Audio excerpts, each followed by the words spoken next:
Hi guys, my name is Stefano and on this channel, Miniatures of Death, we enjoy learning together how to paint miniatures. Recently, Adam from the Army Painter sent me the Masterclass Drybrush Set, a set of 3 brushes that is made for the drybrush technique. I decided to try them with the Myphitic Blight Hauler from Warhammer Conquest. Let's see how to paint it after the titles.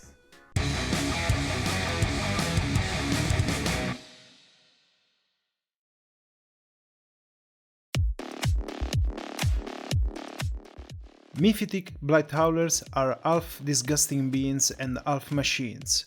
On the front side they look like armored bicycle, equipped with crawlers, but on the back they show all their rotting flesh sprinkled with pustules and veins. If they were real, they would stink and disgust anyone. But for Grandpa Nargol worshippers like us, these are breathtaking curves, lovely stuff that makes you want to start painting it at first sight. In terms of size, these Death Guard bicycles are somewhere between the Plague Burst Crawler and a Plague Marine. I've been thinking about painting the Myphitic Blight Hauler for a while, but recently the Army Painter sent me the new Masterclass Drybrush Set, a set of 3 brushes dedicated to the drybrush technique. I thought this was the ideal miniature to test them, and an opportunity to talk about this technique. What do you think about it? Do we want to start? Let's do it! The Masterclass Drybrush Set, as mentioned, is composed of 3 brushes, with a nice dome-shaped tip. They are made of natural goat hair, and they are very soft to the touch. There are 3 sizes available: Mighty Drybrush, the largest, Moderate Drybrush, the medium, and the Miniature Drybrush, the smallest. It's curious that all of them start with an M. Will it be a coincidence? I don't know. In the meantime, in order to try them, I have prepared the Myphitic Blight Hauler on a base that gives it a very dynamic pose, tilting it on a side. As always, I gave him a black primer to immediately start coloring the armor with these new brushes. The color scheme is the same that we could see in my other videos dedicated to the Death Guard.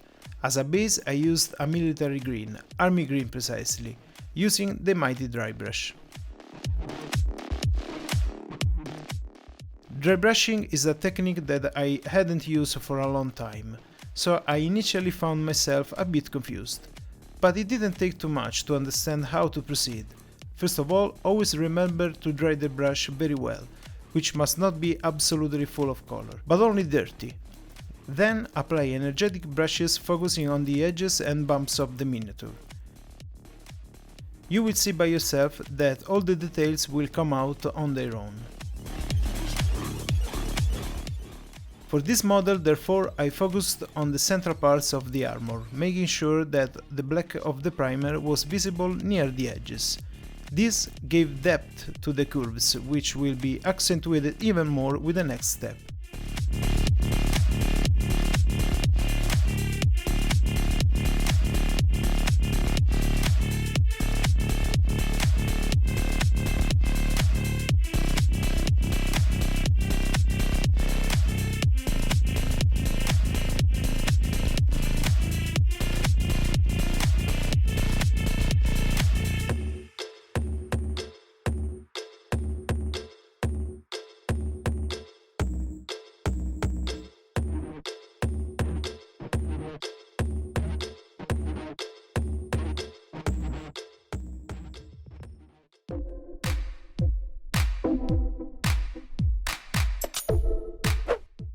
For the second coat of Drybrush, I used Necrotic Flesh, the main color of my personal color scheme that I am applying to the Death Guard.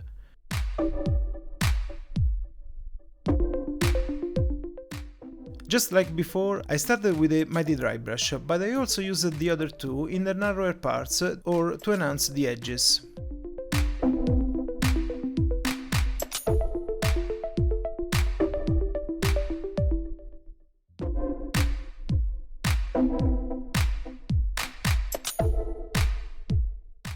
However, the goal was to give the color to the most central and illuminated parts.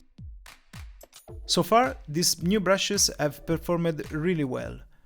As you will see shortly, I can say that I obtained an excellent final result in a very short time. What other alternatives are there for such an ounce? The airbrush for miniatures of this size could have helped, but if you don't feel like shopping big, these brushes can come in handy to get great shades with very little effort.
The drybrush is a technique suitable for this great tank and basicles.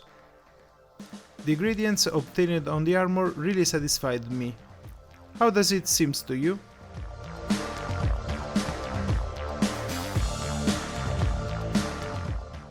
So I decided to switch to the normal brush to dedicate myself to the copper part typical of the Death Guard. I won't be here telling you how to paint them, but if you like it, you can find a video dedicated to this aspect here.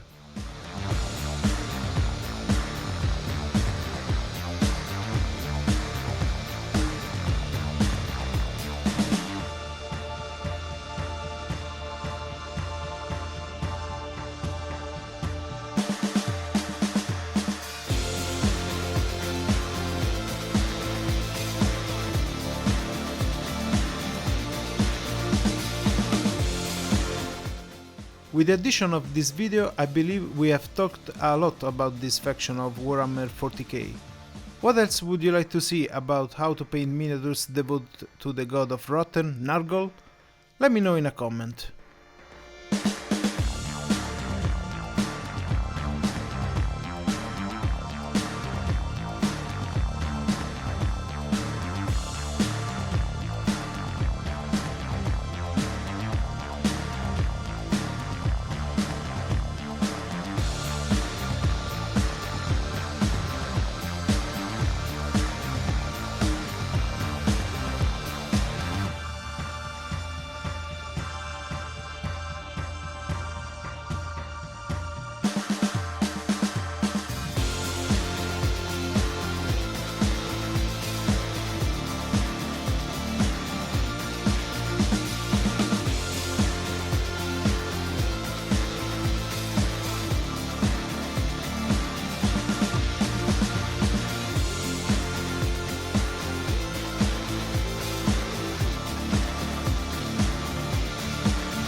I then continued to paint the miniature applying basic colors, shaders and some highlights, following the pattern we have already seen in the other videos dedicated to the Death Guard.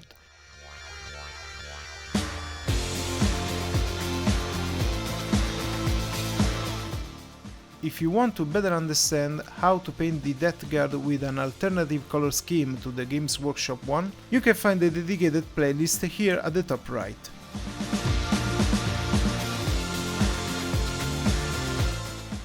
At this point, while you continue to look at how I finished the Myphitic Blight Hauler, let's do some thoughts on these new brushes from the Army Painter.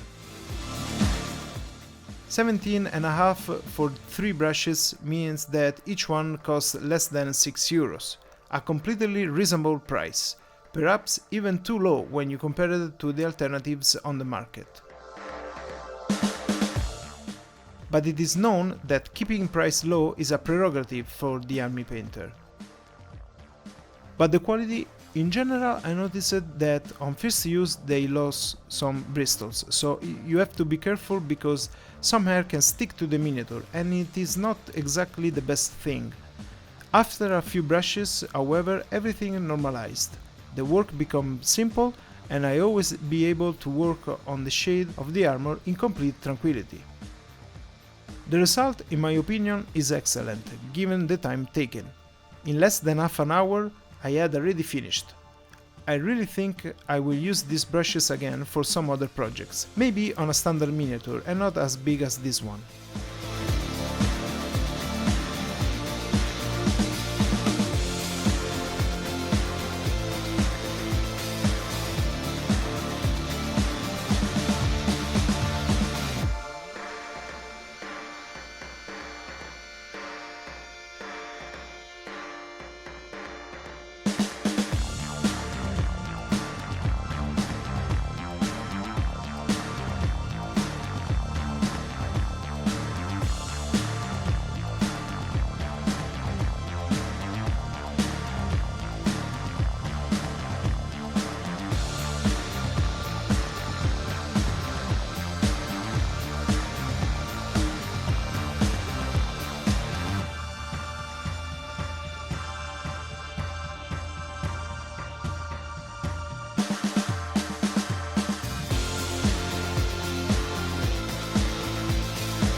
In my opinion, these brushes are great for the dry brush technique, especially the bigger one with big models like this one.